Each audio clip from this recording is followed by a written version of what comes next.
வீடியோவில் வந்து நானும் என் மச்சானும் பிரியாணி செய்யலாம் அப்படின்னு பேசியிருந்தோம்.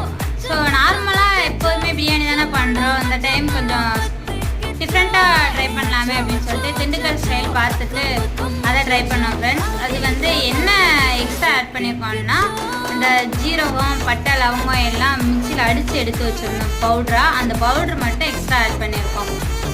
பிரியாணி மசாலா போடும்போது ஒரு பண்ணாகி போச்சு ஃப்ரெண்ட்ஸ். அது என்னென்னா, அந்த சிக்கன் பாக்கெட் வந்து ஏற்கனவே உடச்சி தான் இருந்தது. அதை மச்சான் ஆப்போசிட் சைடு உடச்சி ஃப்ரை பண்ணி அந்த கலர் வந்துடுது.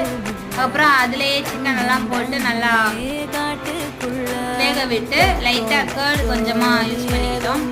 அப்புறமா வந்து தண்ணி ஊற்றி தண்ணியிலே நல்ல சிக்கனெல்லாம் வேக விட்டு அப்புறமா தான் ரைஸ் போட்டோம். ரைஸ் போட்டு தண்ணியில் நல்லா கொதிச்சதுக்கப்புறமா மூடி போட்டு மூடி வச்சிட்டோம். அவ்வளோதான் ஃப்ரெண்ட்ஸ்.